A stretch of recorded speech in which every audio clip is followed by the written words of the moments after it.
চীন তো পাগল হয়ে যাচ্ছে দেশটাকে উন্নত করার জন্য, শুধু টাকা ঢালবে। আপনি টাকা নেই দেখলে কি দেখে ঢালবে তারা? এই যে প্রায় 36 লাখ যুবক এখন বেকার, এদের বেকার থাকা লাগে? বাইরের দেশে যারা রাস্তা ঝাড়ু দেয়, টয়লেট পরিষ্কার করে, রুটি বানায়, আমি নিজে দেখেছি। কেন এই কাজ করা লাগবে বাইরে? যে এ দেশটা এত সমৃদ্ধশালী আর এত সম্পদ আল্লাহ এখানে দিয়েছে, বাইরের রাষ্ট্রগুলো পাগল হয়ে যাচ্ছে, বিশেষ করে চীন। চীন তো পাগল হয়ে যাচ্ছে দেশটাকে উন্নত করার জন্য, শুধু টাকা ঢালবে। আপনি টাকা নেই দেখলে কি দেখে ঢালবে তারা? এতদিন যে মানুষগুলো দায়িত্বে ছিল, আমাদের যারা ছিল এরা তো না, দায়িত্ব তো পালন করেছে দাদারা। দাদারা যা বলেছে তাই করেছে। ওরা আমাদেরকে ভয় দেখাতো আমরা নাকি না খেয়ে মারা যাবো। আরে ভাই, আমাদের বছরে 1 মাস না খেয়ে থাকা ফরজ। কেন? আল্লাহর হুকুম তো আছে, আরো 27টা কায়দা আছে। রব্বুল আলামিন বলেন, ওয়াং তাসুমু খায়রুল লাকুম ইন কুনতুম তা'লামুন। যদি তোমরা রোজা রাখো, সিয়াম সাধনা পালন করো, তোমাদের জন্যই ভালো হবে, উপকার হবে যদি তোমরা বোঝো। আয়াতটা নিয়ে চিন্তা ভাবনা করলাম, না খেয়ে থাকার ভেতরে আবার উপকার কি? কষ্টই তো। কি না খেয়ে থাকার ভেতরে তো কষ্ট, উপকার কিসের? 2টা বিষয় আমি পেয়েছি। 1 নম্বরে রব্বুল আলামিন বলেন, রমজানের দ্বারা যেহেতু আমার উদ্দেশ্য মানুষ তাকওয়া অবলম্বন করবে, ইয়াউমা নাহশুরুল মুত্তাকিনা ইলার রহমানি ওয়াফদা। সূরা মারইয়ামের 85 নম্বর আয়াত। কিয়ামতের ওই ময়দানে যখন লক্ষ কোটি কোটি মানুষেরা হাজির হবে, ওই ময়দান থেকে কিছু মানুষকে আল্লাহ আলাদাভাবে অতিথি বানিয়ে রায়ান নামক দরজা দিয়ে প্রবেশ করাবে। তারা হচ্ছে মুত্তাকি। বলেন তো, রোজা রাখার দ্বারা উদ্দেশ্য কি? মুত্তাকি। বলেন বলেন। এর পরের আয়াতে দেখেন, অনাসুকুল মুজরিমিনা ইলা জাহান্নামা ওয়িরদা। রব্বুল আলামিন বলেন, যারা পাপিষ্ঠ এদেরকে আমি আল্লাহ তৃষ্ণার্থ, ওয়িরদা মানে তৃষ্ণার্থ, ক্ষুধার্ত অবস্থায় ধাক্কা দিতে দিতে জাহান্নামের দিকে নিয়ে যাব। আমি চিন্তা করলাম, ওয়িরদা দিল কেন আল্লাহ? এমনিতে ধাক্কা দেন, আমি জাহান্নামে পড়ে যাই, আবার আমাকে দুর্বল করবেন, তৃষ্ণার্ত করবেন, ক্ষুধার্ত অবস্থায় নিয়ে যাবেন কেন? আমার ছোট্ট মাথায় এসেছে এখান থেকে, পৃথিবীতে আল্লাহ রোজা দেওয়ার পেছনে যত কারণ, তার অন্যতম কারণ ধনীদেরকে আল্লাহ বোঝাতে চায় যে না খেয়ে থাকলে কি হয় দেখ। যেহেতু মানুষেরা অনেকেই না খেয়ে থাকে, ক্ষুধার্ত থাকে, তৃষ্ণার্ত থাকে, তাদের ওই দুঃখ, কষ্ট, যন্ত্রণায় ধনীদেরকে আল্লাহ বোঝানোর জন্যই রোজা দিয়েছেন। এই রোজা যারা রাখে নাই, এই মুজরিম, এই পাপিষ্ঠদেরকে আল্লাহ এমন ধাক্কা দেবে যখন ক্ষুধার্ত এবং তৃষ্ণার্ত থাকবে। বলেন নাউজুবিল্লাহ। রোজা রাখার দ্বারা 3 নম্বরে উপকার যেটা, মানুষ যেহেতু মুত্তাকি হবে, দুনিয়ায় যেহেতু মুত্তাকিদের অনেক কষ্ট হয়, এই জন্যে মুত্তাকি মানুষগুলো শুধু চোখ বন্ধ করতে দেরি হবে। ওয়া উজলিফাতিল জান্নাতু লিল মুত্তাকিনা গায়রা বাঈদ। রব্বুল আলামিন বলেন, আমার মুত্তাকি বান্দাদের দুনিয়ার জীবন শেষ হলে ওদের আর কোনো কষ্ট নেই, এমনকি জান্নাতেও হেঁটে যাওয়া লাগবে না। উজলিফাত এ শাব্দিক অর্থ হচ্ছে নিকটবর্তী করে দেবে আল্লাহ। আপনাকে জান্নাত ডাক দিয়ে কাছে নিয়ে তারপরে ঢোকাবে, আপনাকে হেঁটে জান্নাতে যাওয়া লাগবে না। গায়রা বাঈদ, দূরে থাকবে না। জান্নাত আপনার একেবারে কাছাকাছি আল্লাহ পাক পৌঁছিয়ে দেবে। জান্নাতের নিয়ম হচ্ছে, জান্নাতের কোনো দরজা বন্ধ থাকে না।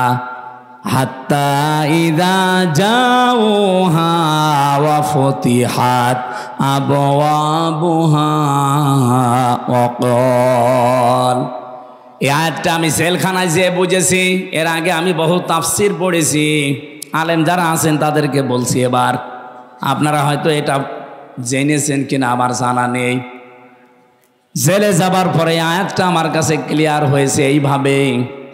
আল্লাহ পাক জাহান্নামের যত জায়গায় বর্ণনা দিয়েছেন কোরআনে, জাহান্নামের দরজাগুলো বন্ধ থাকবে এই কথা আছে। জাহান্নামের দরজা কি থাকে? সব বন্ধ থাকে সব সময়, 24 ঘন্টা অলওয়েজ। এইটা পেয়েছি আমি। হাত্তা ইযা জাওহা ফতিহাত আবওয়াবুহা, এখানে মাঝখানে ওয়া নেই। আল্লাহ পাক বলেন জাহান্নামের ফেরেশতারা যখন ধাক্কা দিতে দিতে ওকে জাহান্নামের গেটে নিয়ে যাবে, জাহান্নামের দরজা তো সব সময় বন্ধ থাকে। যিনি দারোয়ান ফেরেশতা আছে মালিক দায়িত্বে, তিনি দরজা খুলে দেবে। প্রবেশ করার সঙ্গে সঙ্গে আবার দরজা আটক হয়ে যাবে। কিন্তু জান্নাতের দরজা কোনো সময় আল্লাহ বন্ধ রাখে না, 24 ঘন্টা ওপেন রেখে দেয়। এই মানুষগুলো যখন জান্নাত কাছে নিয়ে এসে আপনাকে প্রবেশ করাবে, জান্নাতের দরজা তো বন্ধ নেই, খোলাই থাকবে।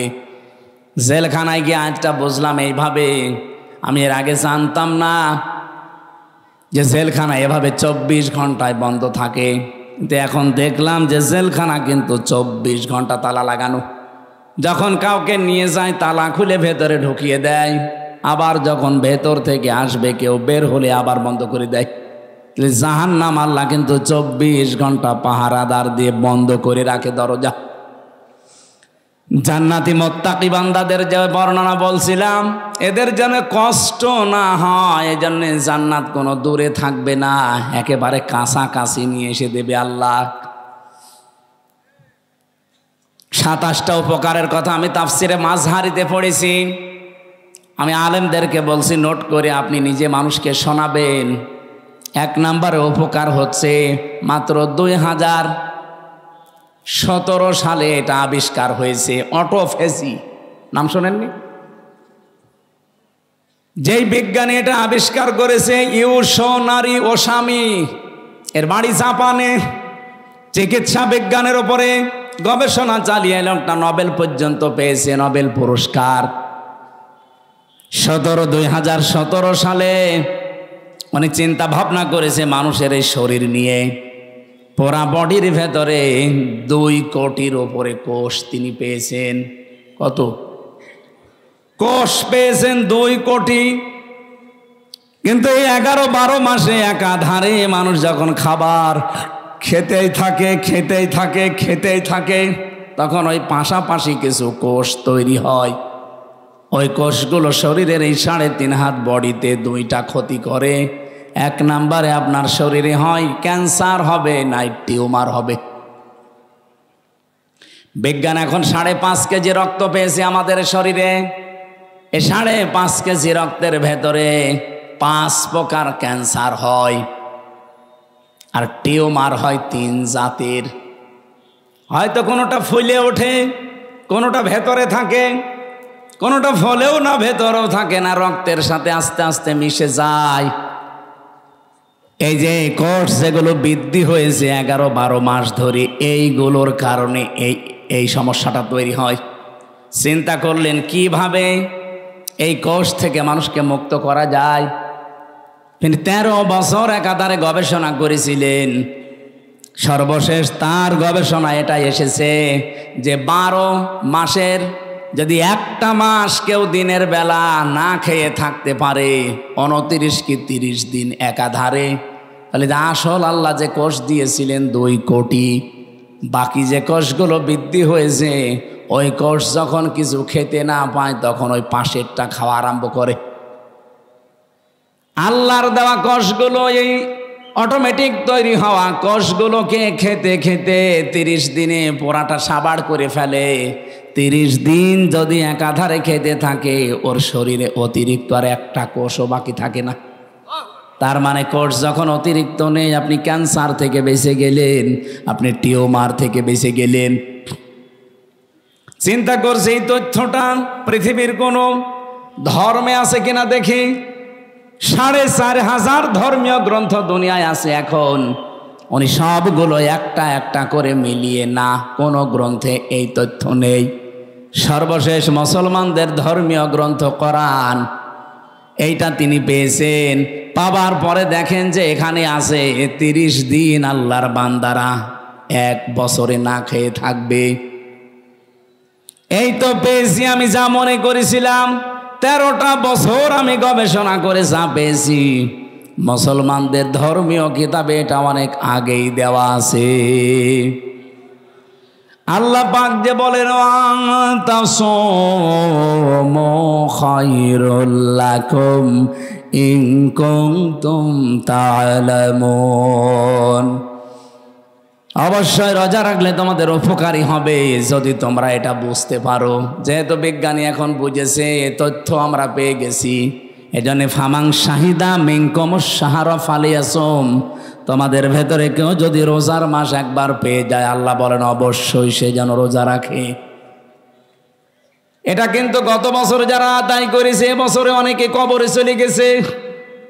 এবছর আমরা যারা কালকে থেকে পেতে যাচ্ছি, হেলায় খেলায় নষ্ট করেন না, রোজাটা অবশ্যই আপনি রাখবেন। অনেক গরিব মানুষ আছে বলে হুজুর আমারও রোজা রাখা লাগবে, আমি ভ্যান চালাই। আরে বেটা, অভাবী মানুষের অভাব দূর করার জন্যই তো রোজা দরকার। কারণ রোজার দ্বারা আল্লাহ যেটা মানুষকে তৈরি করে দিতে চায় তার নাম কি? তাকওয়া। বলেন বলেন, আরো জোরে বলেন। কোরআনে কারিমের সূরা বাকারার 183 নম্বর আয়াত আমরা পড়েছিলাম। এদিকে তাকান, রাব্বুল আলামিন বলেন ইয়া আইয়ুহাল্লাযীনা আমানু কুতিবা আলাইকুমুস সিয়াম, ওহে যারা ঈমানের দাবি করো তাদেরকে বলছি আমি কিন্তু রোজার বিধানটা লিখে দিলাম। কি করলাম? পৃথিবীর কোন বিধান আমি লিখে দিলাম এমন কথা কোরআনে আপনি পেয়েছেন? আরেকটা আছে, কুতিবা আলাইকুমুল কিসাস, কিসাসের বিধান লিখে দিলাম। কুতিবা আলাইকুমুল কিতাল, কিতালের বিধান আমি লিখে দিলাম। এই দুইটা ছাড়া পুরা কোরআনে আমি কোনো বিধান আল্লাহ লিখে দিয়েছেন পাইনি। হ্যাঁ পেয়েছি, ওগুলো আল্লাহ ফরজ করেছেন, এই জন্য সেখানে ফারদ ওয়াজ পাবেন, ফরদুন। কিন্তু রমজানের ব্যাপারে আল্লাহ কথা বলতে গিয়েই বলেন কুতিবা আলাইকুমুস সিয়াম, আমি কিন্তু লিখে দিলাম সিয়ামকে। আজকের এই জমিনটা যদি আমি সভাপতি সাহেবকে বলি যে স্যার আপনাকে আমি দিয়ে দিলাম, কোনো দাম আছে আমার এই কথার? বলেন বলেন। যদি এটা সই স্বাক্ষর করে দলিল করে স্ট্যাম্প করে বলি এই যে নেন, এ জমির দাম এখন 1 বিঘা 20 লাখ, এই কথা বলেন কেন? ব্যক্তি তো একই, আগে দিয়েছিলাম মুখে মুখে, এখন আমি দলিল করে লিখে সই স্বাক্ষর করে দিয়ে দিলাম, দাম হয়ে গেছে আকাশ আর পাতাল। আগেরটা কোনো মূল্যই ছিল না, পরেরটার মূল্য 20 লাখ। কথা বলেন ঠিক কিনা? রব্বুল আলামিন বলেন আমি রোজা তো তোমাদের জন্য ফরজ করেছি ফারদ ওয়াদ দিয়ে না, কাতাবা দিয়ে। আমি কিন্তু লিখে সই স্বাক্ষর করে দিয়েছি। এত দামি বিধান এটা আমি আল্লাহর কাছে। পৃথিবীর অন্যান্য বিধানগুলো আমি দুনিয়ায় নাজিল করেছি জিবরাইলকে দিয়ে, আর রোজাটা নাজিল হয়নি, এটা আমি আল্লাহ নিজে আমার রসুলকে আরশে নিয়ে উপহার দিয়েছি। বিশ্বনবী মুহাম্মদ রাসূলুল্লাহ 50 ওয়াক্ত নামাজ পেয়েছিলেন। ভালো করে শুনবেন, আমি বলার জন্য বলছি, শোনার জন্য শুনবেন না, এখানে কিছু নেওয়া লাগবে। 50 ওয়াক্ত নামাজ পেলেন তিনি, 6 মাস রোজা পেলেন, আনন্দে আসছিলেন। প্রতিমধ্যে হযরতে মুসা নবীর সাথে দেখা। হযরতে মুসা ডাক দিয়ে বলেন ইয়া রাসূলুল্লাহ, আপনার মর্যাদা আমার চাইতে বেশি, কিন্তু অভিজ্ঞতা আপনার চাইতে আমার বেশি, কারণ দুনিয়ার জীবন আমি পার করে এসেছি। আপনি তো জানেন না বাস্তবতা কি। আপনার উম্মতের যা অবস্থা, 60-70 বছরের বেশি ছাতা বাঁচে না, আর আমার উম্মত 1500-2000 বছর হায়াত পেয়েছে। ওরা পাহাড় কেটে বাড়ি বানিয়েছে, এত শক্তিশালী ছিল। একমাত্র একটা রোজা ছিল বছরে, আর একটা মাত্র নামাজ ছিল 1 ওয়াক্ত সারা দিনে। তাই আমার উম্মতরা পড়তো না। আর আপনার উম্মত এত ওয়াক্ত নামাজ দিয়েছে, 6 মাস রোজার আপনি আনন্দ করেন, পারবে না। আপনি যান আল্লাহকে একটু কমান। উনি 1 বার 2 বার 3 বার 4 বার 9 বার ফেরত পাঠিয়েছিলেন, প্রতিবার 5 ওয়াক্ত করে আল্লাহ কমিয়েছেন 5 নং 45 ওয়াক্ত। হযরতে মুসা বললেন না, হবে না, আর একবার যান। বিশ্ব নবী বলেন, হে ভাই মুসা, কি বলেন আপনি? আল্লাহ আমারে দিতে চান আর আপনি বলেন কমান, আমার লজ্জা করছে, আমি আজ যেতে পারবো না। আমার উম্মতের ব্যাপার আমি জানিও, পড়বে কি না পড়বে আমি দেখব, আমি আর যাব না।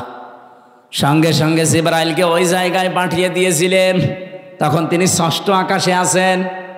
রব্বুল আলামিনের ফেরেশতা জিবরাইল এসে বলে, ইয়া রাসূলুল্লাহ, আল্লাহ আমাকে পাঠিয়েছেন 2টা বিষয় জানানোর জন্যে। 1 নম্বরে, আল্লাহ যেহেতু সিদ্ধান্ত নিয়ে রায় দিয়েছেন, অতাম্মাত কালিমাতু রাব্বিকা সিদকাও ওয়া আদলা লা মুবাদদিলা লিকালিমাতিহি ওয়া হুয়াস সামিউল আলিম। বলেন আল্লাহু আকবার। সূরা আনআম 115 নম্বর আয়াত। খুব ভালো করে শিখা খেয়াল করবেন, এখনই সেই শিক্ষাটা আসবে। এটা নিয়ে বাড়ি যাওয়া লাগবে, শুধু এসেছেন চলে যাবেন না। এই জন্য আমি মাহফিল করি না, আমি কিছু দেব এমন যেটা কোরআন হাদিসের সাথে মিলে গেলে আপনাকে নিয়ে বাড়ি যাওয়া লাগবে। কথা বলেন না কেন? এখানেই রেখে চলে যান, তাহলে আপনার ওয়াজ শুনতে আসার দরকার কি? বলেন তো, বাড়ি নিয়ে যাবেন কি না?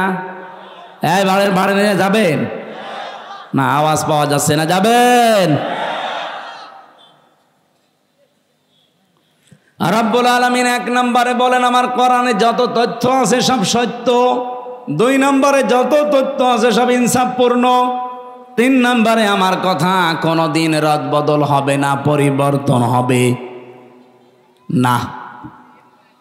আল্লাহর কথা যেহেতু পরিবর্তন নেই, আপনি বারবার এসেছিলেন, এই জন্য আপনার কনসিডারের কারণে আল্লাহ কমিয়ে দিয়েছেন। আল্লাহ যেহেতু ওটা লিখে ফেলেছেন একবার, ওটা আর পরিবর্তন রদবদল হয় না। আপনার উম্মতদেরকে বলে দেবেন, যদি তারা 5 ওয়াক্ত নামাজও সঠিকভাবে শিক্ষা নিয়ে পড়তে পারে, আর 1 মাস রোজা যদি হক আদায় করতে পারে, আল্লাহ পাক তাদেরকে 6 মাস রোজা রাখা 50 ওয়াক্ত নামাজ পড়ার সওয়াব দিয়ে দেবে। সেই উম্মত আমরা, সেই রোজা আমাদের সামনে।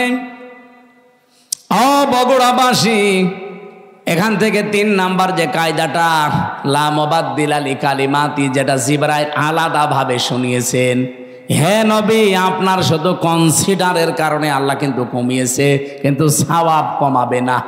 যদি 5 ওয়াক্ত হক আদায় করে পড়তে পারে, রোজা রাখতে পারে, আমি আল্লাহ ওইটাই রাখবো যেটা আগে দিয়েছিলাম।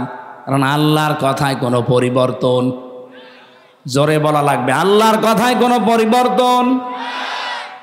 আমি কথা তুলেছিলাম, লা মুবাদদিলা লিকালিমাতিহি, আল্লাহর কালামের কোনো পরিবর্তন নেই। বাংলাদেশের কালামগুলো যে পরিবর্তন এখন হয়ে গেল, এটার দ্বারা আজ আন্তর্জাতিক যে বিচার ব্যবস্থা আছে, কি পরিগণিত হচ্ছে এই দেশটা আপনি বলেন। সারা বিশ্ব থেকে দেখেন ধিক্কার আসবে। এই যে বানানো বিচার ব্যবস্থা, ট্রাইব্যুনাল, সবগুলো একজনের আদেশে চলেছে, আর ওনাকে আদেশ দিয়েছে ওনার দাদারা। কথা বলেন না কেন? কি মান থাকলো দেশের? আমাদের দেশটা ডুবিয়ে ফেলেছে একেবারে। সারা দুনিয়া থেকে এখন কিন্তু কথা অলরেডি আসতেছে যে তাহলে এটিএম আজহারুল ইসলামকে যদি সত্যি এখন রিভিউ মঞ্জুর করে, তাহলে এর আগের গুলো ওই রকমই ছিল। এটা তো সব দেখছি বানানোই ছিল। ট্রাইব্যুনালও বানানো, বিচারপতিও বানানো, সাক্ষীও বানানো, প্রসিকিউটর বানানো। এই কথা বলছেন না কেন? যিনি বাদী মামলার তিনিও বানানো। কারণ যাদেরকে সাক্ষী দেওয়ার জন্য নিয়েছে, শুনলাম নাকি একজন সাক্ষীর বয়স, উনি জন্মই নিয়েছে 1974 সালে, আর সাক্ষী দিয়েছে 1971 সালে। তার মানে পেটের ভেতরেও আসে নাই, তখনই সাক্ষী দিয়ে ফেলেছে। এটা যে পুরা একটা বানানো শখ ছিল, এ দেশের মানুষ এখন একেবারে 100 ভাগ বুঝে ফেলেছে। আল্লাহর নবীর এই হাদিস থেকে যে বর্ণনা দিচ্ছিলাম, 6 মাস রোজা কিন্তু লিখিত ছিল, কোনো রদ বদল আছে? বলেন বলেন। আল্লাহ পাক বলেন আপনার উম্মতদেরকে আপনি দ্বিতীয় এইটা জানাবেন, সত্যি ওরা যদি 1 মাস হক আদায় করে রোজা রাখতে পারে, আমি আল্লাহ পাক গ্যারান্টি দিলাম 6 মাস রোজা রাখার পুরা সওয়াবে আমি দিয়ে দেব। এখন হক আদায় করে এই রোজাটা কি?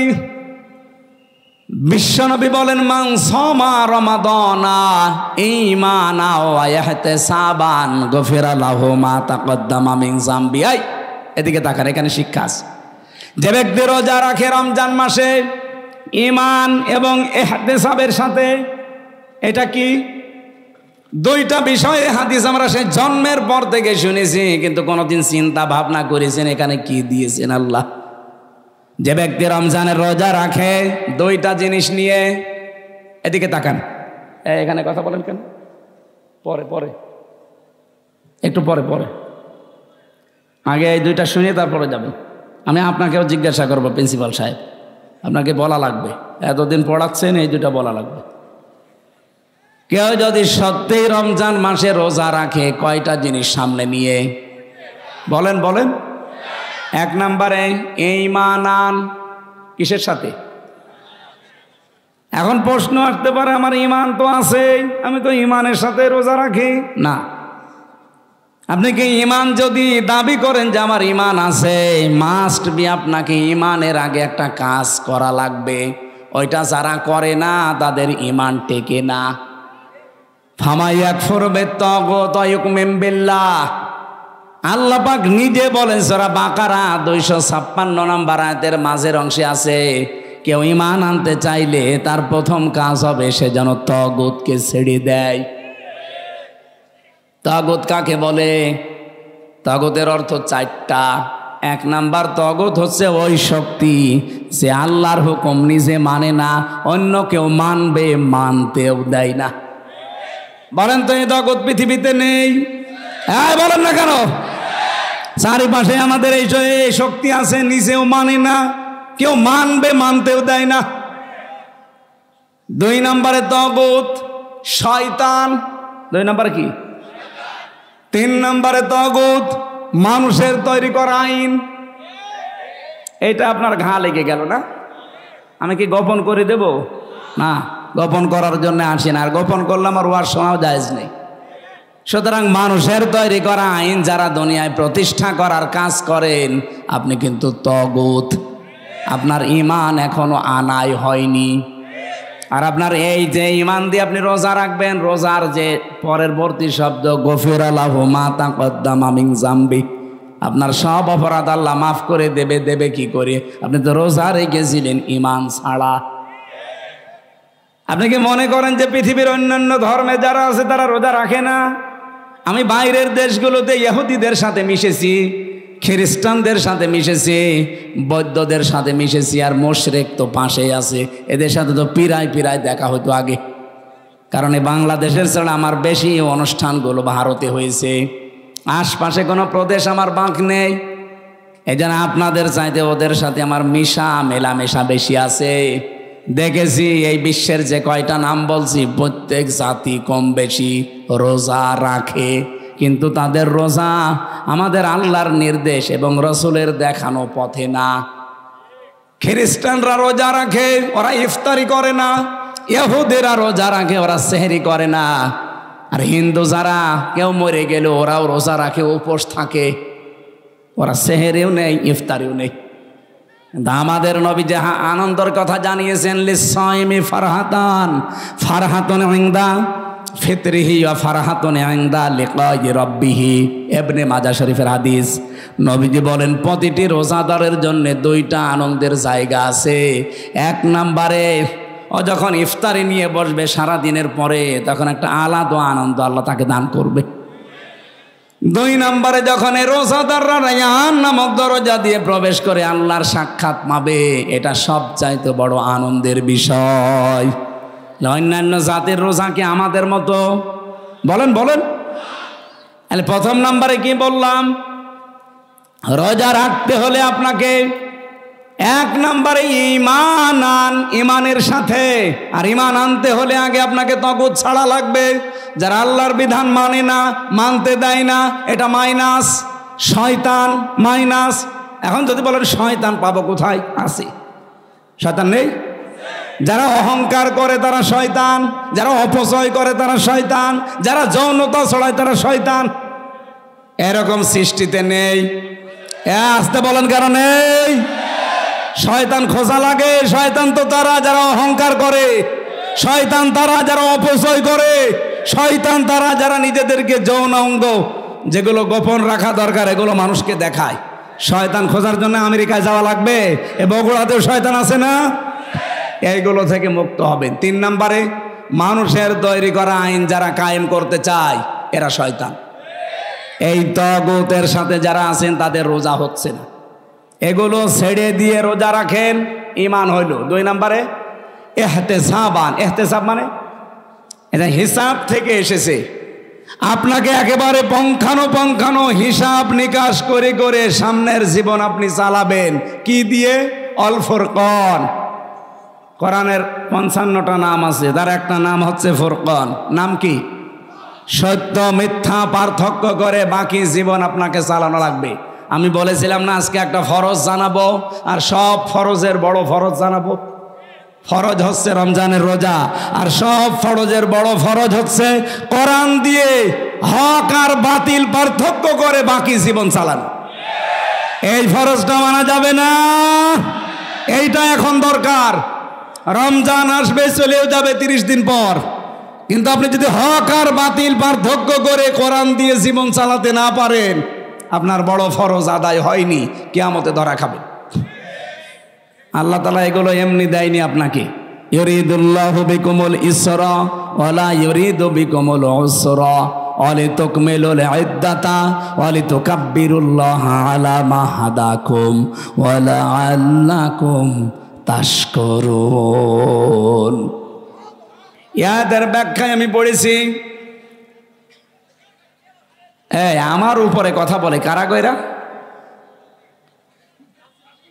শেষ করে দেব নাকি? বেশি রাত হয়ে গেছে, সেহরি খাওয়া লাগবে আজকে নাকি? সেহরি কালকে ইনশাল্লাহ, কালকে। আর একটু কথা বলবো না শেষ করে দেব? রোজা রাখাই লাগবে, মাস্ট বি। আর হক আর বাতিল পার্থক্য করে কোরআন দিয়ে সামনের জীবন চালানোই লাগবে। তাছাড়া রোজার কোনো উপকার আপনি পাবেন? বলেন। রোজাদারের জন্য অন্যতম উপকার হচ্ছে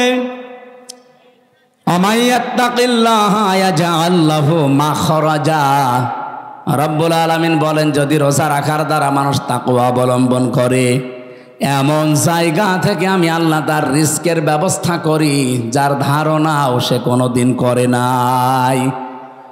আমি এরকম প্রায় 33টা বিষয় পেয়েছি আয়াতের। যারা রোজা রাখার দ্বারা তাকওয়া অবলম্বন করবে তাদের তো 27টা উপকার হবে দুনিয়া আখেরাত মিলে। আর 33টার ভেতরে 1 নম্বরে হচ্ছে এমন জায়গা থেকে আল্লাহ তাকে বিপদে পড়লে সাহায্য পাঠাবে, ওর ধারণাও ছিল না যে এই জায়গা থেকে সাহায্য আসতে পারে। 1 নম্বরে পেয়েছি হযরত ইউসুফ আলাইহিস সালামের নাম। এটা সূরা ইউসুফে 12 নম্বর পারা 17 নম্বর পৃষ্ঠার 1 নম্বর লাইনে 23 নম্বর আয়াতে পাবেন। ওয়ারাওয়াদাতুহুল্লাতী হুয়া ফি বাইতিহা আন নাফসিহি ওয়া গাল্লাকাতিল আবওয়াবা ওয়া ক্বালাত হাইতালাক। রব্বুল আলামিন বলেন, যেই মহিলার ঘরে হযরত ইউসুফ ছিলেন, ও কিন্তু তাকে ফাঁসলিয়ে নিয়ে গেছে 7 তলা বিল্ডিংয়ের উপরে। 7টা দরজায় তালা লাগিয়েছে, নিজের কাপড় চোপড় সবগুলো খুলেছে, আর ডাক দিয়েছে ওয়াকালাত হাইতালাক, আমার দিকে আসো। হযরত ইউসুফ প্রথমে তিনি বললেন ক্বালা মাআযাল্লাহ ইন্নাহু রাব্বি আহসানা মাসওয়ায়া ইন্নাহু লা ইউফলিহুজ জালিমুন। আল্লাহর সাহায্য চাই। আমার রব, এখানে রব বলতে আমার যিনি দায়িত্বে আছেন, আপনার স্বামী আজিজে মিসর, এই লোকটা আমার দায়িত্বশীল, তার আমানত আপনি। আমি আপনার খেয়ানত করতে পারি না। ইন্নাহু লা ইফলিহুজ জালিমুন। এই খেয়াল করেন, ইফলিহু এটা মজারে, বর্তমান ভবিষ্যৎ, প্রেজেন্ট ফিউচার। ইউসুফ নবী ওখানে যেই মহিলাকে উদ্দেশ্য করে কথা বলছিলেন, ওখানে মহিলা কয়জন ছিল? আরো জোরে বলেন। তাহলে একজন দিলে জালেম দিতে পারতেন, জালিমুন দিলেন কেন? হযরত ইউসুফ যদিও জুলাইখাকে উদ্দেশ্য করে কথাটা বলতে চেয়েছেন, কিন্তু কিয়ামত পর্যন্ত হাজারো জুলাইখার বোন আসবে। কথা বলেন না কেন? হযরত ইউসুফ আল্লাহকে জানাতে চেয়েছিলেন এবং ওই মহিলাকে শোনাতে চেয়েছিলেন, কোনদিন কোন জালেম সফল হচ্ছে না, হবে না। ওই আয়াতটা কোরআনে এখনো আছে না নেই? আরো জোরে বলেন, আছে না নেই? সুতরাং যারা জালেম হবেন, চর্মচোখে মনে হবে হ্যাঁ অনেক কিছু পাচ্ছি, অনেক উন্নতি হচ্ছে। যদি জুলুম আপনার ভেতরে পাওয়া যায়, আল্লাহর কসম কোনোদিন আপনি সফল হতে পারবেন না। যে জায়গার ইচ্ছা করেছিলেন ওখানে যাওয়ার আগে আপনার পতন হবে। পৃথিবীর কোন জালেম সফল হয়নি এর আগে, কোনোদিন আর হবে? যদি হয় তাহলে আয়াত মিথ্যা হয়ে যাবে, আল্লাহ তার কোরআন মিথ্যা করবে। এজন্য কোন জালেমকে আল্লাহ সফল হতে দেয় না।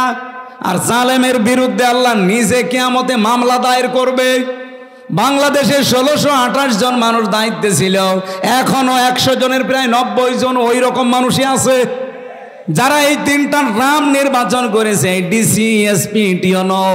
আমার মনে হয় এগুলোকে সব এই মুহূর্তে ছাঁটাই করা দরকার। কারণ এরা যদি থেকে আবার নির্বাচন হয়, সংস্কার না করে ওই আবার দিনের ভোট রাতে হবে, আবার 154 জন হবে। কথা বলছে না কেন? আমরা চাই এগুলো একটাও যেন না থাকে। যারা আছে সবগুলোকে বিদায় করেন। এই 15.5 বছরে যারা বৈষম্যের শিকার ছিল তাদেরকে নিয়ে এসে বসান। আমি কি বেশি বলছি? এটা না করে আবার নির্বাচন করেন, ওই আবার দিনের ভোট রাতে হয়ে যাবে। কারণ সেই ওসি, সেই ডিসি, সেই এসপি, সেই টিওনো এখনো পর্যন্ত আছে না। এই জন্য 1628টা চেয়ারে একটাও পুরাতন মানুষ থাকা যাবে না। গত কয়েকদিন আগে প্রায় 44টা ডিসি অলরেডি পাল্টিয়ে গেছে, তাদের অবসরে দিয়ে দিয়েছে বাধ্যতামূলক। ডক্টর মোহাম্মদ ইউনুস 2 নবীর নাম নিয়ে বসে আছে, মোহাম্মদ আর ইউনুস। কয় নবীর? 2 নবীর নাম নিয়ে কাজ করছে যে না একটাও রাখবো না। যেগুলো জালেমকে সাহায্য করেছে একবারে 54 জন, 44টা ডিসি শেষ। বলছে আপনারা বাধ্যতামূলক অবসরে। বলছে না আমাদের তো এখনো বয়স শেষ হয়নি। বলে না, শেষ হয়ে গেছে। নির্বাচনের আগে হাসিনা যেমন করেছিল, চাচা এরশাদের কাছে যে বলছে আপনি অসুস্থ, বলছে কই আমি তো ভালো। না আপনি অসুস্থ, চলে হাসপাতালে ভর্তি করে একটা ইঞ্জেকশন দিয়ে শুয়ে রেখেছে, থাক। আমার মনে হয় এইটাই করা লাগবে। এই 1628টা যারা আছে একটাও আমরা দেখতে চাই না। আমি নাম নিলাম না, পাশের জেলা নাটোরের সর্বোচ্চ পর্যায়ে যিনি দায়িত্বে ছিলেন, উনি বৈষম্যের শিকার হয়ে 15.5 বছর ওএসডি হয়েছিলেন। পরবর্তীতে এসে একটা দায়িত্ব পেয়েছে, ওনার সাথে আমি গোপনে কথা বলছিলাম। উনি বলছিল হুজুর এখনো পর্যন্ত 100 জনের 90 জন ওই শয়তানরাই আছে। তা আপনারা আমরা চিল্লা পাল্লা করে কি ওগুলো পাল্টানো লাগবে কি? 9 দফার ভেতরে সংস্কার একটা নেই? কথা বলেন না কেন? আমরা চাই একটাও যেন না থাকে। নির্বাচনের আগে সব পাল্টাতে হবে, সব পাল্টিয়ে এরপরে নতুন মানুষ দিয়ে নির্বাচন করেন। এদেশে যারা যাবে তাদেরকে আমরা ওয়েলকাম জানাবো, কিন্তু জালেম হবেন না। যদি জুলুম করেন, হানিফের বাড়ির দিকে তাকান, কুষ্টিয়ার জুলুম করার কারণে তার বাড়ি মাটির সাথে মিশে যায়নি, ওর পায়খানার প্যান পর্যন্ত মানুষ খুলে নিয়ে চলে গেছে। এই জন্য আগামীতে যারা আসবেন চেয়ারে বসবেন, যদি জুলুম করেন কারো উপরে, 5 বছর পরে দেখবেন আপনার বাড়িও শ্মশান হয়ে গেছে। গতকালকে ঝিনাইদহ ছিলাম, বলছো হুজুর এই জায়গায় হিরণ চেয়ারম্যানকে পিটিয়ে মারার পরে ন্যাংটা করে পেছনে বাঁশ দিয়ে খাড়া করে রেখেছিল। সেই জায়গাটা দেখলাম, হিরণ চেয়ারম্যান কত অত্যাচার করেছে নারী পুরুষের উপরে, সে জুলুমের প্রতিশোধ 5 তারিখে একেবারে বিকালে 1 ঘন্টার ভেতরে মানুষ পিটিয়ে মেরে ফেলেছে জায়গায়। এরপরে আবার টাঙিয়ে রাখছে, ও রাস্তার মোড়ে টাঙিয়েছে, আবার পেছনে দিয়েছে বাঁশ, আর ওই ছোট ঠ্যাং কেটে ফেলেছে। কি অপমান বলেন! কারণ জালেমদের ওপরে রাগ কার? আল্লাহর নিজের। আল্লাহ বলেন আমি নিজে মামলা দেব, ইন্নামাস সাবিলু আলাল্লাযিনা ইয়াজলিমুনা নাস। জালেম যারা ওদের বিরুদ্ধে আমি নিজে মামলা দায়ের করব। বাংলাদেশে আমার যাদের উপরে হাসিনার মামলা ছিল কেউ খালাস পায়নি। তারেক জিয়া থেকে শুরু করে খালেদা জিয়া থেকে শুরু করে এটিএম আজহারুল, আমির হামজা, মামুনুল হক, দেখেন হাসিনা যার বাদী সবগুলো জেল খেটেছি। কারণ সর্বোচ্চ যিনি তিনি বাদী হলে আপনি আর যাবেন কার কাছে? আর কিয়ামতে যিনি সর্বোচ্চ কে? উনি বলছে আমি বাদী হব মামলার, আপনার কোন উকিল দাঁড়াবে? এই জন্য আমরা যেন জালেম হয়ে না যাই। ইউসুফ নবী এইটা ইঙ্গিত দিয়েছিলেন, ইন্নাহু লা ইফলিহুজ জালিমুন। জালেম দিতে পারতেন, জালিমুন দিয়েছেন। কোন জালেম সফল হয়নি, সফল হবেও না কোনোদিন। সুতরাং আপনি আমার এই কাজ করবেন না। এটা বলার পরে আমি তাফসিরে খাজেনের ভেতরে পড়েছি, জুলাইখা সঙ্গে সঙ্গে নিজের শরীরের যত কাপড় ছিল প্রায় সবগুলো খুলে ফেলেছি, নেংটি ছাড়া। নেংটি ছাড়া সব খুলে ফেলে যখন সামনে এসেছে, ইউসুফ নবী নিজের চোখের উপরে হাত দিলেন। কিন্তু মানুষ হিসাবে তার ভেতরেও চাহিদা নেই। কি আপনি আয়াতের পরবর্তী আয়াত দেখবেন, 24 নম্বর আয়াত সূরা ইউসুফের, ওয়ালাকাদ হাম্মাত বিহি ওয়া হাম্মা বিহা। জুলাইখা যেমন কাপড় চোপড় খুলে জেনা করার জন্য রাজি, ইউসুফও রাজি। কি প্রিন্সিপাল সাহেব ঠিক আছে এটা? না না মানে ঠিক আছে, আপনি আর বাংলা অর্থ নিয়ে আসেন। ওয়ালাকাদ হাম্মাত বিহি ওয়া হাম্মা বিহা, ইউসুফও রাজি, জুলাইখাও রাজি। না মানে আপনি আমার সাথে বেশি বোঝেন। আপনি কোরআন শরীফ নিয়ে আসেন, বাংলা তো এটাই লেখা আছে। এভাবে অর্থ করলে ইমান থাকবে? এটা নবীর ওপরে তহমত চলে যাচ্ছে না জেনার, অথচ আল্লাহ কিন্তু এইভাবেই নাজিল করেছেন, ওয়ালাকাদ হাম্মাত বিহি ওয়া হাম্মা বিহা। আরে ভাই, এই জন্যই তাফসির মাহফিলে আসতে হয়। আপনি যদি সবই বুঝে ফেলেন তা আমি কি ঘাস কাটছি?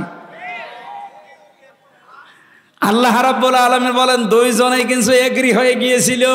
এখানে একজন পুরুষ, ওয়ালাকাদ হাম্মাত মহিলার শব্দ আল্লাহ দিয়েছেন মুআন্নাস, ওয়ালাকাদ হাম্মাত বিহি ওয়া হাম্মা বিহা এটা মহিলা। একটা পুরুষের নাম মহিলার নাম দিয়ে আল্লাহ জানাতে চায় জুলাইখা তো আগেই রাজি ছিল, ইউসুফও রাজি হয়ে গিয়েছিল। এই যে ইউসুফও রাজি হয়ে গিয়েছিল, এটার ব্যাখ্যায় তাফসিরে জালালাইনের ভেতরে পড়েছি, হযরত ইউসুফ তো মানুষ না ফেরেশতা? আরো জোরে বলেন। মানুষ হিসাবে চাহিদা আমাদের চাইতে ওনার 100 গুণ বেশি ছিল।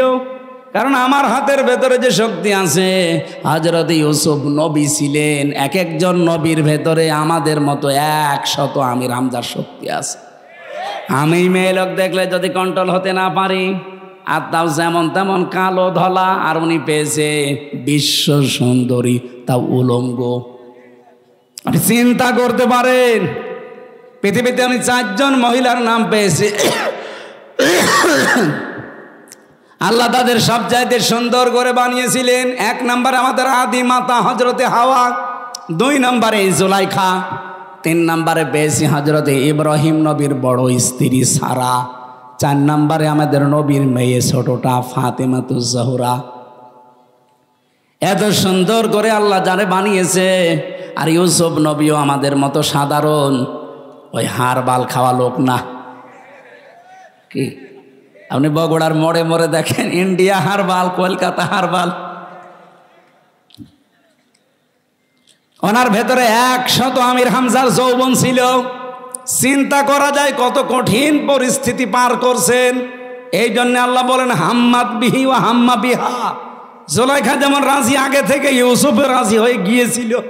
লাউলা আর বরহানা রব্বি, যদি তার রব তাকে কিছু দলিল আর প্রমাণ না দেখাতেন। এই যে আমি তাফসির থেকে নোট করেছি, আল্লাহ পাক বলেন তাকে যদি কিছু দলিল প্রমাণ আমি না দেখাতাম, সেও কিন্তু রাজি হয়ে গিয়েছিল। কি দলিল দেখিয়েছিলেন? এখানে 3টা জিনিসের নাম আছে জালালাইনে। 1 নম্বরে উনি দলিল দেখলেন, ওই ঘরের ভেতরে হযরতে জিবরাইল হাজির হয়ে গেছে। কেন হাজির হয়েছিলেন? 1 নাম্বার কারণ হচ্ছে এত কিছু সামনে পাওয়ার পরেও হযরত ইউসুফ এগিয়ে যাননি, উনি খালি পিছাচ্ছিলেন। আর জুলাইখা এগিয়ে যাচ্ছিল, এই যে পিছিয়ে ছিলেন এতটুকু আল্লাহর ভালো লেগেছে। রব্বুল আলামিন এই জন্যেই তার কাছে পাঠিয়েছে প্রথম একটা চিঠি। হযরতে জিবরাইল মেলে ধরেছিল, আমি তোমার মালিক বলছি তুমি কিন্তু জেনা করতে পারো না। 2 নম্বরের দলিল হযরত ইয়াকুব আলাইহিস সালাম, যেন মনে হচ্ছে সরাসরি ঘরের ভেতরে দাঁড়িয়ে বলছে, ইউসুফ আমি তোমার বাবা বলছি তুমি কিন্তু জেনা করতে পারো না।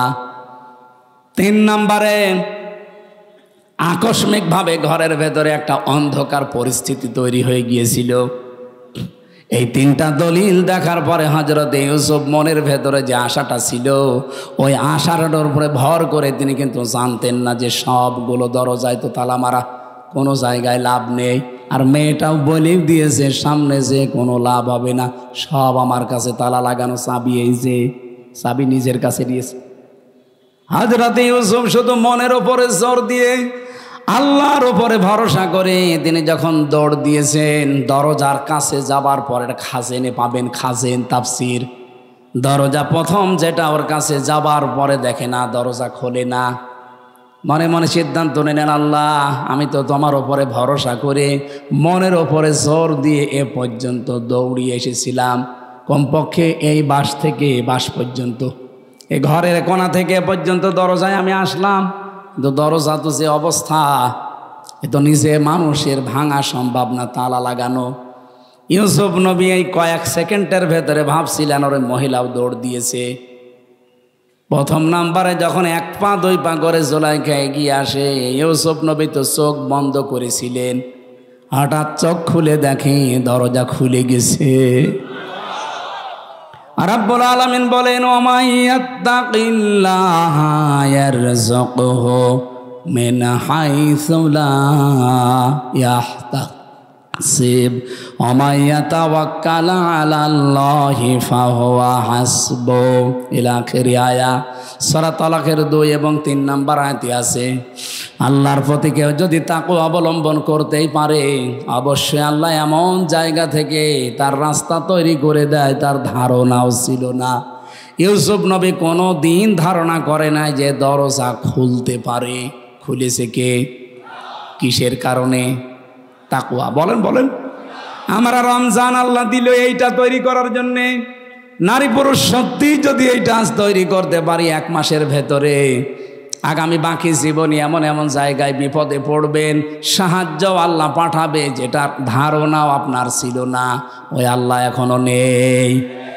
ওই আল্লাহর দিকে তাকিয়ে রমজানের হক আদায় করে রোজা রাখার চেষ্টা চালানো দরকার। আমি শেষ করে দিলাম।